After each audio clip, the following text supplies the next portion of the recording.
अस्सलाम वालेकुम दोस्तों, www.firdaus.in की जानिब से मैं आपका दोस्त फिरदौस आप लोगों का तहे दिल से अपनी वेबसाइट पे इस्तकबाल करता हूँ। दोस्तों, इस वीडियो के ज़रिए मैं आप लोगों के सामने आज एसईओ की बेसिक इन्फॉर्मेशन आप लोगों के सामने दूंगा। डिस्कस करेंगे हम लोग एसईओ के बारे में कि एसईओ क्या होता है, एसईओ क्यों करते हैं, इसे करने के लिए किन किन बातों का ख्याल रखना पड़ता है, एसईओ से किसे फ़ायदा होता है।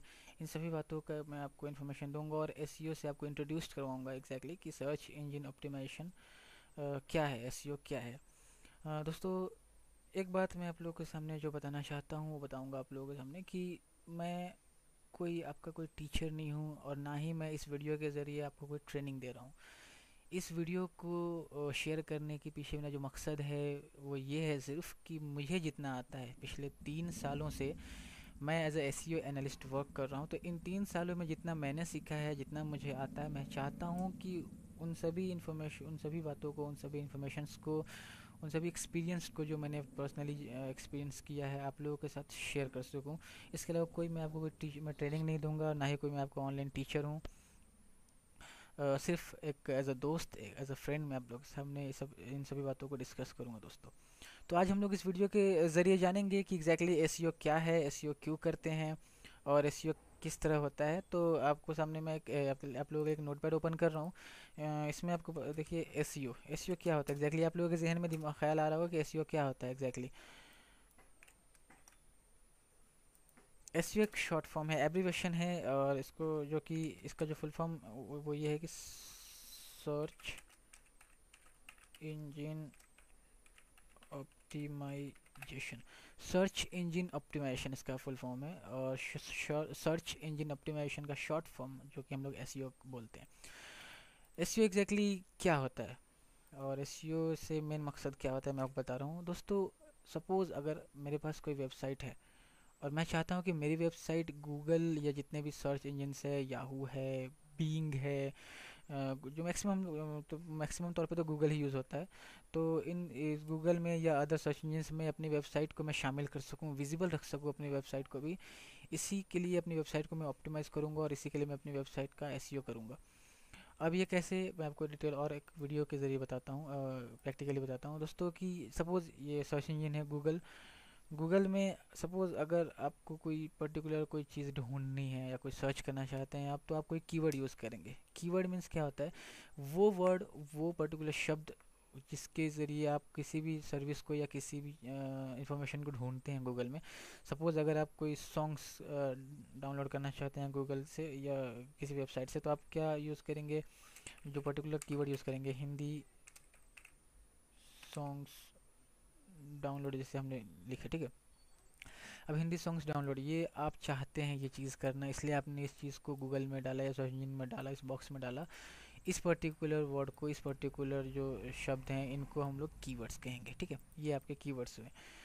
तो ये हम लोग कीवर्ड्स यूज़ किए, ठीक है। अब आपने ये कीवर्ड किस लिए यूज़ किया, क्योंकि आप कोई भी हिंदी सॉन्ग्स डाउनलोड करना चाहते हैं और आप चाहते हैं कि ऐसी वेबसाइट आपको मालूम हो जो हिंदी सॉन्ग्स डाउनलोड करने का ऑप्शन देती है आपको। तो आपके सामने इतने ढेर सारे रिजल्ट्स आप लोगों के सामने आ गए हैं। तो ढेर सारे रिजल्ट्स में पहले पेज पे टोटल 10 रिजल्ट्स दिखेंगे आपको। 10 रिजल्ट्स आप लोगों के सामने पहले पेज पे रहेंगे। तो सबसे पहला जो रिजल्ट है सॉन्ग्स pk.pk, जिससे आप बहुत अच्छी तरह से वाकिफ़ हैं, आप लोग सभी बेहतर तरीके से जानते हैं कि सॉन्ग्स pk.pk एक बहुत ही अच्छा कलेक्शन रखते हैं गूगल, या सॉरी सॉन्ग्स के लिए, हिंदी सॉन्ग्स के लिए, बॉलीवुड सॉन्ग्स के लिए। देन उसके बाद इंडिया mp3.com है, हंगामा.com है, बॉलीवुड गाने.com है, रागा.com है, हिंदी mp3 डाउनलोड.नेट है। तो ये सभी वेबसाइट्स हैं जो कि ये सेम सर्विस देते हैं, सॉन्ग्स डाउनलोड करने के, सॉन्ग्स से कलेक्शन रखते हैं। तो अगर सपोज़ आपकी भी कोई वेबसाइट है, आपकी कोई वेबसाइट ओन कर रहे हैं आप, और उस वो भी आप में भी, अगर आप भी वही सर्विस दे रहे हैं, आपकी वेबसाइट पे गाने कलेक्शन है, सॉन्ग्स के कलेक्शंस हैं, और आप चाहते हैं कि मेरी भी वेबसाइट इन लिस्ट में शामिल हो, गूगल के इस रिजल्ट पेज पे आए, ताकि लोग उस पर विजिट्स कर सके, उस पर ट्रैफिक बढ़े, लोग उस पर डाउनलोड कर सके, इसीलिए एसईओ प्रोसेस किया जाता है। ताकि अपनी वेबसाइट्स को भी हम गूगल के इस रैंक पे, रिजल्ट पेज पे हम लोग शामिल कर सकें, इसलिए हम लोग एसईओ करते हैं और सर्च इंजन ऑप्टिमाइजेशन प्रोसेस किया जाता है दोस्तों। एसईओ में एग्जैक्टली अब किन किन बातों का ख्याल रखना पड़ता है मैं आपको बता दूंगा इसके बारे में। एसईओ करने के लिए तो बेसिकली जो हम लोगों को माइंड में रखना पड़ता है कि एसईओ में दो प्रोसेस होता है। एक तो ऑन पेज प्रोसेस होता है, ऑन पेज ऑप्टिमाइजेशन कहते हैं, या आप इसको ऑन साइट ऑप्टिमाइजेशन भी कह सकते हैं। ऑन पेज ऑप्टिमाइजेशन या on site optimisation, sorry.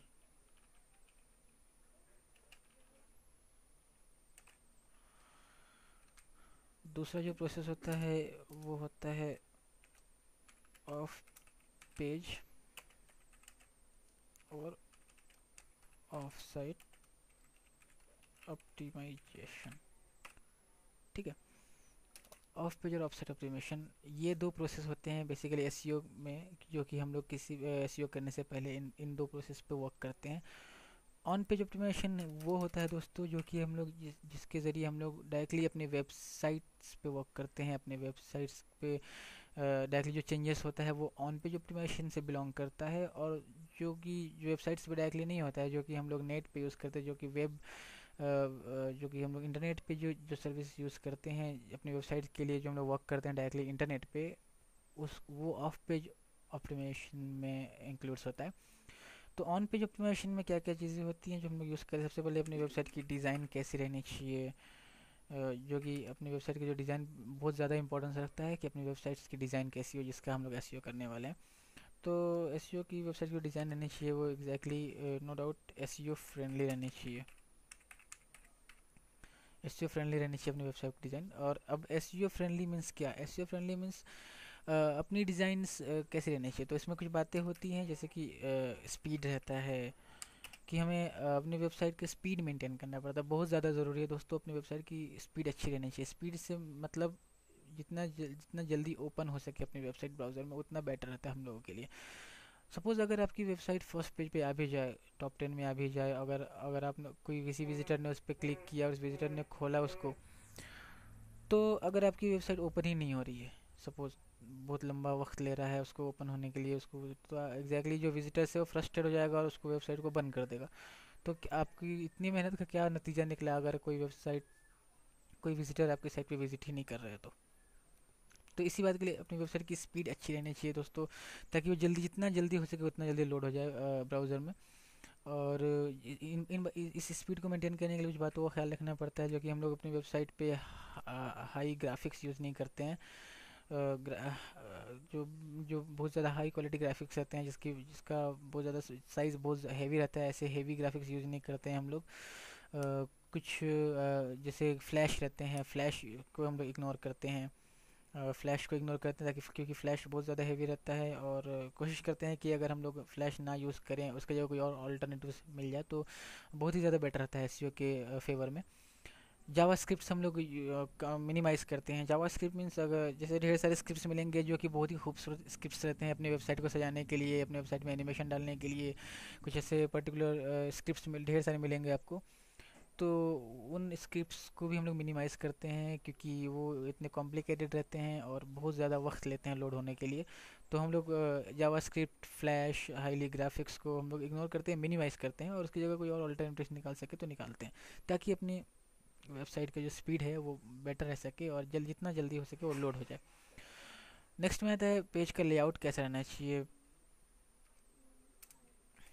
Website जो है हम लोग बना रहे हैं उसका लेआउट कैसे रहना चाहिए। लेआउट भी बहुत ज़्यादा मायने रखता है वेबसाइट के लिए कि उसका लेआउट कैसे रहना चाहिए। ये भी आपको मैं नेक्स्ट वीडियो में बताऊंगा डिटेल में कि एग्जैक्टली एसईओ फ्रेंडली वेबसाइट का लेआउट कैसा रहता है।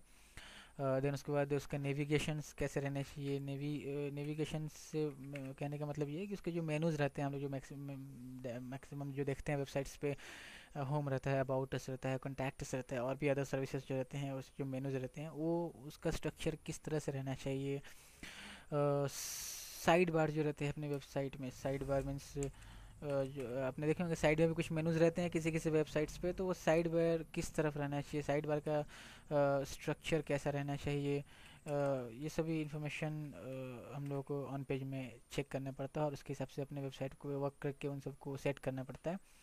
वेबसाइट्स पे जो लिंक्स रहते हैं वो कैसे रहने चाहिए, कहाँ कहाँ यूज़ होने चाहिए, ठीक है। तो ये सब हम लोग ऑन पेज ऑप्टिमाइजेशन में चेक करते हैं।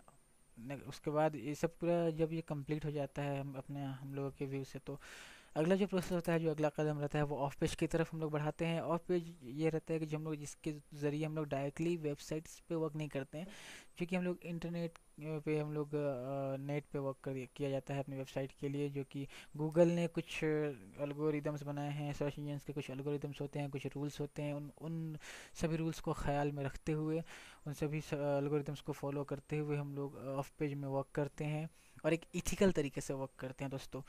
देखिए, अगर आप लोगों को सच में अपनी वेबसाइट को ऊपर रखनी है, वो सर्च इंजन में विजिबल रखना है, सर्च इंजन में रैंकिंग देना है, तो आपको एक बहुत ही कानूनी तरीके से और बहुत ही सही तरीके से, कोई इसमें अनइथिकल चीज़ नहीं यूज़ होनी चाहिए, कोई इसमें गलत तरीके से वर्क नहीं होना चाहिए। एक सही तरीके से जैसा गाइडलाइन जो हमें सर्च इंजन्स देते हैं, उन सभी गाइडलाइंस को फॉलो करते हुए हमें वर्क करना पड़ता है। तो अपनी वेबसाइट बेशक अगर हम मेहनत कर रहे हैं तो उसका फल ज़रूर मिलेगा। अगर हम लोग उसके हिसाब से वर्क कर रहे हैं, जो कि एक सही सही रास्ते से सही इथिकल वर्क हम लोग कर रहे हैं, तो एग्जैक्टली गूगल भी हमें इथिकल रिजल्ट ज़रूर देगा। वो हमारे साथ कोई बेईमानी नहीं करेगा, या कोई भी सर्च इंजन हमारे साथ कोई बेईमानी नहीं करेंगे। तो दोस्तों, एग्जैक्टली एक बात और आप लोगों के सामने बता देना चाहूँगा कि एसईओ कोई जादू नहीं है दोस्तों। और इसके लिए, एसईओ करने के लिए सबसे ज़्यादा हमें पेशेंस रखना पड़ता है। पेशेंस की ज़रूरी है, ज़रूरत है। धैर्य रखना पड़ता है, क्योंकि हम लोग जब ये वर्क करते हैं तो बहुत ही लंबे प्रोसेस रहते हैं एसईओ के लिए, और हमें सभी प्रोसेस को करने पड़ते हैं। उसके बाद ही अपनी वेबसाइट जो है वो की रैंकिंग में आती है, विजिबल होती है सर्च इंजन में। तो हमें इसके लिए काफ़ी वर्क करना पड़ता है और काफ़ी पेशेंस रखना पड़ता है इसके लिए। ऐसा नहीं है कि मैंने आज वर्क करना शुरू किया और कल मैं रिजल्ट चेक करना शुरू तो मुझे अपना रिजल्ट दिख जाए, ऐसा कुछ नहीं है। हमें अपने ढेर सारा वर्क करना पड़ता है और पेशेंस रखना पड़ता है दोस्तों। कुछ कुछ वेबसाइट्स ऐसे ही होती हैं जिसमें हम लोग एक महीना भी कंटिन्यू वर्क किए तो एक महीने बाद ही आपको अपना रिजल्ट दिखने लगेगा। कुछ कुछ वेबसाइट्स ऐसे भी होते हैं जिसको विजिबल होने में 6 से 7 महीने भी लग जाते हैं, 4 से 5 महीने भी लग जाते हैं। तो डिपेंड करता है वेबसाइट के कॉम्पिटिशन्स पे, उसके कितना कॉम्पिटिशन है उस पर डिपेंड करता है। तो ये चीज़ें आप लोग जब आप आगे के ट्यूटोरियल में आपको बता दूंगा एग्जैक्टली ये सब कैसे, कितना ड्यूरेशन किस बेसिस पे लगते हैं। तो अगर आप एसईओ कर रहे हैं और एसईओ करना चाहते हैं तो इस बात को ज़रूर ध्यान में रखिए कि आपके पास धैर्य होनी चाहिए, सब्र होनी चाहिए, आप पेशेंस रखें, तो ही एसईओ का मज़ा ले पाएंगे आप। क्योंकि सब्र का फल तो हमेशा मीठा होता है, आप सभी जानते हैं। इसके बाद मैं आप लोगों को एक बेसिक इन्फॉर्मेशन देने जा रहा हूँ एग्जैक्टली कि ऑफ पेज और ऑन पेज में जो जो एलिमेंट्स हैं, जो जो स्ट्रेटजीज हम लोग यूज़ करते हैं, क्या क्या ऐसे एलिमेंट्स जो हम लोग यूज़ करते हैं, क्या क्या ऐसे स्ट्रेटजीज़ है जो हम लोग यूज़ करते हैं। तो इसके लिए मैंने एक कलेक्शन बना के रखा है, उस कलेक्शन को मैं ओपन कर रहा हूँ। इसमें आप देख सकते हैं कि ऑन पेज ऑप्टिमाइजेशन में कितने प्रोसेस हैं जो हम लोग यूज़ करते हैं, ऑफ पेज ऑप्टिमाइजेशन में कितने हैं जो हम लोग यूज़ करते हैं। तो इसकी डिटेल इन्फॉर्मेशन तो मैं आपको नेक्स्ट अगले वीडियोस में देते जाऊंगा, और अच्छी तरह से बेहतर तरीके से, जो कि आपको समझ में आ सके। बस मैं आपको एक इसमें इंट्रोडक्शन दे रहा हूँ कि ऑन पेज ऑफ पेज में क्या क्या चीज़ें होती है। सबसे पहले आते हैं ऑन पेज ऑप्टिमाइजेशन में। ऑन पेज ऑप्टिमाइजेशन में कीवर्ड रिसर्च होता है, जो कि हम लोग कीवर्ड, जो मैंने बताया आपको, गूगल में हमने कीवर्ड जो यूज़ करते हैं, तो हम लोग अपनी वेबसाइट को एनालाइज करते हैं कि हमने हमारी वेबसाइट क्या सर्विस दे रही है और क्या क्या एग्जैक्टली वो सर्विस वो दे रही है। तो हम लोग उसके हिसाब से कीवर्ड फाइनलाइज करते हैं, उसके लिए कीवर्ड रिसर्च करते हैं, ताकि अपने हमारी वेबसाइट्स भी, हम अपनी वेबसाइट्स के लिए भी अप्रोप्रिएट जो कीवर्ड, स्पेसिफिक कीवर्ड है जो हम लोग फाइनलाइज कर सकें। तो कीवर्ड रिसर्च होता है, इसमें कॉम्पिटिटर्स वेबसाइट एनालिसिस होता है, क्लाइंट साइट वेबसाइट एनालिसिस होता है, टाइटल टैग ऑप्टिमाइजेशन होता है, मेटा टैग ऑप्टिमाइजेशन होता है, हेडिंग्स रहते हैं जो कि H1 H2 H3 टैग्स रहते हैं, बोल्ड टैग होते हैं, CSS एंड जावास्क्रिप्ट ऑप्टिमाइजेशन होता है, हाइपरलिंक ऑप्टिमाइजेशन होता है, ऑल टैग एट्रीब्यूट्स, इमेजेस के लिए जो यूज़ किया जाता है ऑल टैग, वो यूज़ करना पड़ता है। वेबसाइट की स्पीड ऑप्टिमाइज़ करनी पड़ती है हमें। नॉन इंडेक्सेबल एट्रीब्यूट्स जो रहते हैं, जैसे फ्लैश है, आई फ्रेम्स हैं, जो कि गूगल जिसको रीड नहीं कर पाता है, उनको हम लोग उनके लिए ऑप्टिमाइजेशन करना पड़ता है, ऑल्टरनेटिव्स निकालने पड़ते हैं। Optimisation of HTML source code, HTML के लिए ऑप्टिमाइजेशन करना पड़ता है हमें। Internal linking structure means navigation कैसे रहने चाहिए, इन बातों का ख्याल रखना पड़ता है।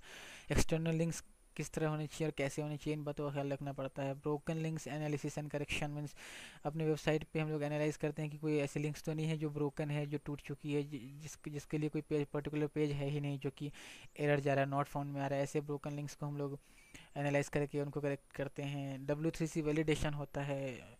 Creation and optimisation of HTML site maps होते हैं, कुछ साइट्स मैप होते हैं, HTML में बनता है, XML में भी बनता है।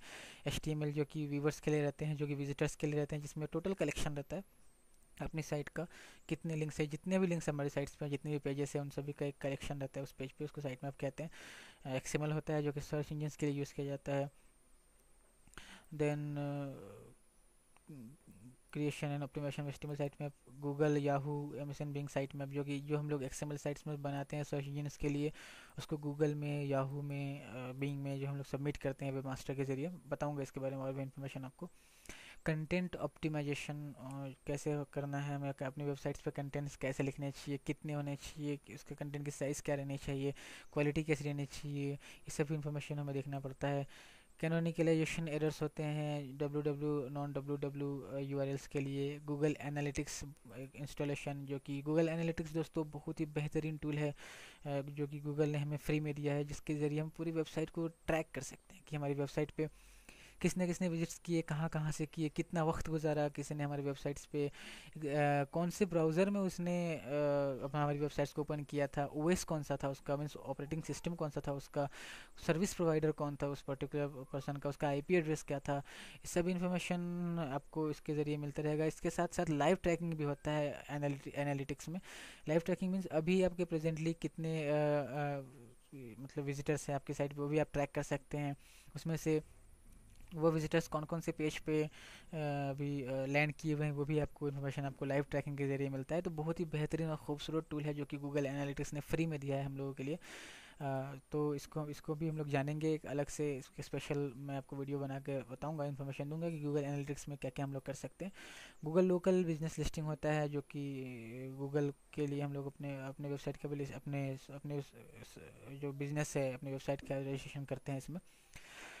इन सब बातों को जब हम लोग पूरा क्लियर कर लेते हैं तो हम लोग अगला कदम हमारा होता है ऑफ पेज ऑप्टिमाइजेशन की तरफ। ऑफ पेज ऑप्टिमाइजेशन में जो बातें करते हैं हम लोग, लिंक बिल्डिंग करते हैं, डायरेक्टरी सबमिशन होता है, आर्टिकल्स क्रिएशन एंड सबमिशन होता है, सोशल बुक मार्किंग होता है, ब्लॉग बनाते हैं, क्रिएट करते हैं ब्लॉग को, उसका सबमिशन करते हैं ब्लॉग का, लिंक बेटिंग होता है, फोरम होता है जिसमें हम लोग डिस्कस करते हैं अपने पॉइंट्स को, व्यूज़ को रखते हैं अदर व्यूअर्स के सामने। हब पेजेस होते हैं जो क्रिएट करते हैं, सबमिट करते हैं, स्क्यूडुलेशंस लेंसेस होते हैं, क्रिएशन सबमिशन होता है, रेसिप्रोकल लिंक एक्सचेंज होता है। बहुत ही पुरानी ये स्ट्रेटेजी है लिंक बिल्डिंग की, बहुत ही पुराने ज़माने से चली आ रही है ये। लिंक व्हील क्रिएशन होता है, और इसके बाद वीडियोस बनाते हैं हम लोग अपने साइट से रिलेटेड, जो भी हमारी वीडियोस हैं, सर्विसेज जो हम लोग दे रहे हैं उनका एक वीडियो बनाते हैं, उन वीडियो को क्रिएट करते हैं और सबमिशन करते हैं। तो ये सब चीज़ें हैं जो ऑन पेज और ऑफ पेज ऑप्टिमाइजेशन में हमें परफॉर्म करने पड़ते हैं, ताकि अपनी वेबसाइट को हम लोग गूगल के रैंकिंग पेज में, गूगल के रिजल्ट में विजिबल कर सके दोस्तों।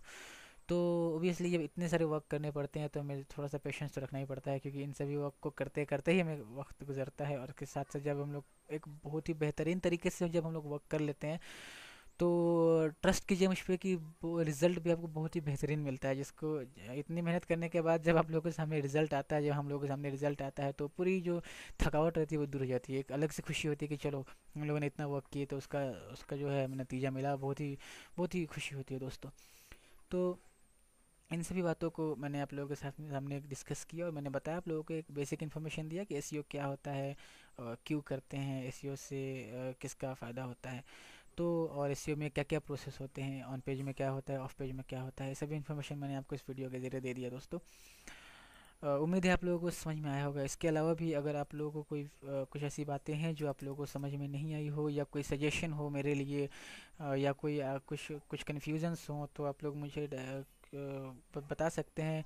मेरे वेब पेज के ज़रिए आप लोग कमेंट कर सकते हैं, या इसके अलावा आप लोग मुझे डायरेक्टली मेल कर सकते हैं। मेरा मेल आईडी आप नोट कर लीजिए, जो कि है contact@firdaus firdaus.in। इसके ज़रिए भी आप लोग मुझे डायरेक्टली मेल कर सकते हैं, या इसके अलावा आप मुझे डायरेक्टली कांटेक्ट कर सकते हैं। मेरा नंबर जो है वो 7875086615। इस नंबर पे डायरेक्टली आप लोग कांटेक्ट कर सकते हैं, और जो भी आपके जो प्रॉब्लम से वो लोग जो है डिस्कस कर सकते हैं मेरे साथ। तो इस वीडियो में इतना ही करते हैं, अगले वीडियो में आपके सामने और भी डिटेल्स दूंगा और भी इन्फॉर्मेशन दूंगा आप लोगों के सामने, और डिटेल्स में हम लोग जानेंगे एसईओ क्या होता है। तब तक के लिए इजाज़त दीजिए, और जो भी कन्फ्यूजन से हम लोग अगले वीडियो में क्लियर करेंगे। तब तक के लिए आप लोगों से अलविदा कहता हूँ। अस्सलाम वालेकुम, अल्लाह हाफिज़।